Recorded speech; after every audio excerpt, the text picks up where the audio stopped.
వ్యతిరేకం కాదు, బిల్లుకు మాత్రం వ్యతిరేకం అంటూ చెప్పుకుంటూ వచ్చారు. ఇవాళ వైఎస్ సుబ్బారెడ్డి గారు చేసిన వ్యాఖ్యలు యూటర్న్ తీస్తున్నారనుకోవాలి, ఏ విధంగా అర్థం చేసుకోవాలి?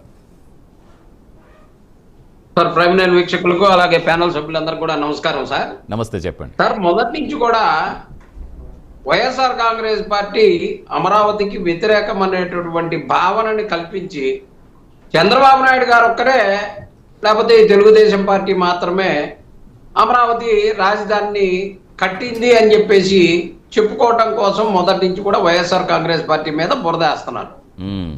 ఎప్పుడు కూడా ఎక్కడా కూడా వైఎస్ఆర్ కాంగ్రెస్ పార్టీ రాజధానికి వ్యతిరేకం అనే మాట ఎక్కడా కూడా చెప్పాలి. ఇప్పుడే కాదు, 2014 నుంచి చంద్రబాబు నాయుడు గారికి ఎప్పుడు ఇచ్చినా జగన్మోహన్ రెడ్డి గారు ఇచ్చిన సూచన ఏంటంటే, అయ్యా ప్రభుత్వ భూములు 30,000 ఎకరాలు ఉన్న దగ్గర 40,000 ఎకరాలు ఉన్న దగ్గర ప్రభుత్వ భూములు తీసుకున్నట్లయితే ప్రభుత్వమే అక్కడ ధరలు నిర్ణయించేటటువంటి అవకాశం ఉంటుంది, లేదంటే రైతుల దగ్గర నుంచి తీసుకుంటే దానికి తగ్గట్టుగా చేయాల్సి ఉంటుంది. కాబట్టి అలాంటి ప్రాంతంలో పెడితే మంచిది.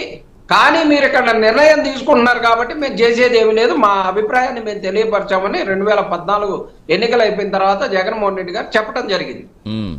ఆ రోజు నుంచి ఈ రోజు వరకు కూడా జగన్మోహన్ రెడ్డి గారు వ్యతిరేకం, వైఎస్ఆర్ కాంగ్రెస్ పార్టీ వ్యతిరేకం అని చెప్పేసి వైఎస్ఆర్ కాంగ్రెస్ పార్టీ ఏం చెప్తా ఉంది? 29 గ్రామాలు మాత్రమే రాజధానిగా భావించి అదొక 29 గ్రామాలనే ఒక ప్రాంతంగా ఏర్పరిచినట్టుగా చేసేటటువంటి పరిస్థితి కాదు.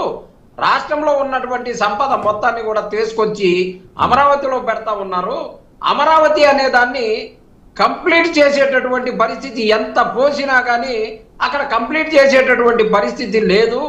అందుకని చెప్పేసి అక్కడ ఉన్నటువంటి అవకాశాలను వాడుకోమని చెప్పేసి జగన్మోహన్ రెడ్డి గారు నిన్న కూడా ప్రెస్ మీట్ పెట్టినప్పుడు మావిగన్ అని చెప్పేసి మచిలీపట్నం, విజయవాడ, గుంటూరు కలుపుకొని చెయ్యండి అని చెప్పేసి చెప్పాం, కానీ ఎక్కడా వ్యతిరేకం అని చెప్పలేదే.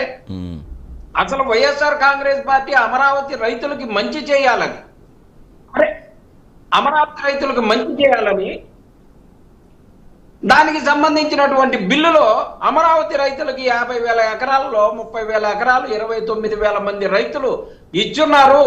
దానికి చట్టబద్ధత కల్పించండి. ఆ బిల్లులో లోపభూయిష్టంగా ఉంది, అమరావతి రైతులకు మంచి చేయమని అడగటం తప్ప లేదు. భారతదేశంలోనే కాదు ఎక్కడా కూడా కిలోమీటర్కి 30 కోట్లు 35 కోట్ల రూపాయలు ఖరీదు అయ్యేటటువంటి రోడ్లని 170 కోట్ల రూపాయలు పెట్టి చేస్తా ఉన్నారు. వాటి దోపిడీకి వ్యతిరేకం జగన్మోహన్ రెడ్డి గారు కానీ వైఎస్ఆర్ కాంగ్రెస్ పార్టీ. అదే చిన్నప్పరెడ్డి గారు. అలాగే కన్స్ట్రక్షన్ జరుగుతా సార్ ఒక్క నిమిషం అయిపోతుంది. కన్స్ట్రక్షన్ జరుగుతా ఉన్నటువంటి ప్రాంతంలో 4,000 రూపాయలు ఎక్కడైనా భారతదేశంలో ఎలాంటి కన్స్ట్రక్షన్, నువ్వు 5 స్టార్ హోటల్ కట్టు, నువ్వు ఎలాంటిదన్నా కట్టు, 4,000 రూపాయలు ఒక ఎస్ఎఫ్టీకి పడేటటువంటి పరిస్థితుల్లో 14,000 రూపాయలు ఇలా చెల్లిస్తా ఉన్నటువంటి పరిస్థితి.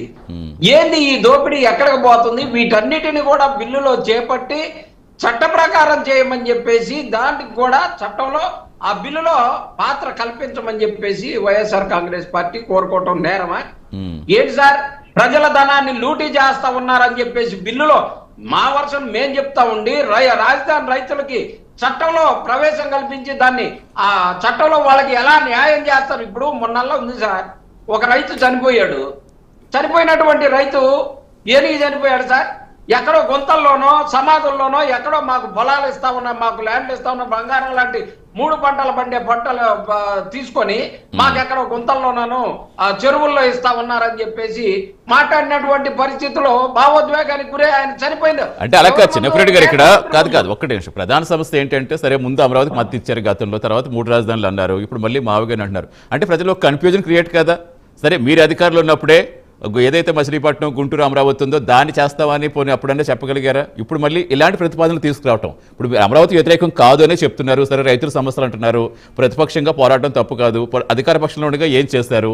సరే ఇప్పుడు గత ఇప్పుడు ప్రస్తుతం మళ్ళీ కన్ఫ్యూజన్ క్రియేట్ చేసే విధంగా కాకుండా ఎందుకు ఇలా ప్రజల్లో ఆ డైలమా అనేది?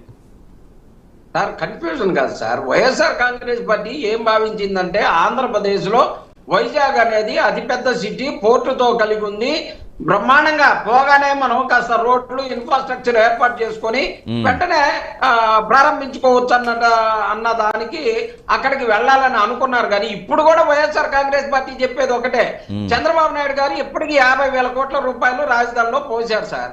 రాజధానిలో ఏముందాయా అని అంటే మనం అందరం రోజు చూస్తానే ఉన్నాం. మేమనేది వైఎస్ఆర్ కాంగ్రెస్ పార్టీ అనేది ఏంటంటే, చివరికి నువ్వు 1,00,000 కోట్లు పెట్టినా రాజధాని నగరాన్నో లేకపోతే అక్కడ నదినో నిర్మించడం సాధ్యం కాదు నాయన. నువ్వు ఇదిగో 110 కిలోమీటర్లు 120 కిలోమీటర్లు జగన్మోహన్ రెడ్డి గారు సూచన చేశారు. ఏది మచిలీపట్నం నుంచి విజయవాడ మీదుగా గుంటూరు మొత్తం కలుపుకొని మాబికన్ అని చెప్పేసి ఒక సూచన చేశారు. సరే, ఆ పేరు నచ్చలేదనుకో, మీకు నచ్చిన పేరు పెట్టుకోండి. ఇలా 1 కిలోమీటర్ కూడా రోడ్డు వేసే పని లేదుగా, మొత్తం హైవే అంతా కూడా కనెక్ట్ అయ్యి ఉంది కదా. బంగారం లాగా రాజధానిని డెవలప్ చేసుకునే అవకాశం, తీరా డబ్బులన్నీ దేశపోయి చేసి అక్కడ కనీసం ఓపెన్ చేయడానికి కూడా మనకు పరిస్థితి లేనట్టు అయిపోయి చివరికి రాజధాని ప్రాంతంగా అయిపోతాం నాయన అనేది మా భయం. అందుకని ప్రతి దానికి కూడా చట్టబద్ధత కల్పించండి, రైతులకు న్యాయం చేయండి. 29,000 ఎకరాలు ముందు తీసుకున్నటువంటి వాళ్ళకి 50,000 ఎకరాలు దానికి న్యాయం చేయండి. ఇప్పుడు మళ్ళీ 1,00,000 ఎకరాలు అన్నారు. అంటే ఎక్కడికి పోతున్నాం మనం? మన ఆర్థిక పరిస్థితి ఏంది? మనమేంటి? ఎన్ని అప్పులు తేగలం? అప్పులు కూడా తేలాక చివరికి మధ్యలో వదిలేస్తే ఎవరు బాధ్యులు? రైట్ చేద్దాం, కంటిన్యూ చేద్దాం. వేల వాసులకు మళ్ళీ ఆన్సర్ తిరిగాను, ఎందుకంటే ముందు అసలు కాదు వైవి సుబ్బారెడ్డి గారు ఇలా మాట్లాడారు, దాని గురించి మిమ్మల్ని తీసుకున్నాను. ఒక్క నిమిషం చెన్నపరెడ్డి గారు చెప్పాడండి. రైట్ చెన్నపరెడ్డి గారు. ఎస్, మనతో మల్లికార్జున గారు జాయిన్ అయ్యారు, బీజేవైఎం స్టేట్ మీడియా ఇన్ఛార్జ్. నమస్తే మల్లికార్జున గారు, వస్తాను మీ దగ్గరికి, వీళ్ళ వాసులు కూడా తీసుకుని వస్తాను. సురేంద్ర నాయుడు గారు, సో ఏం చెప్తారు? మేము అమరావతికి అయితే వ్యతిరేకం కాదు,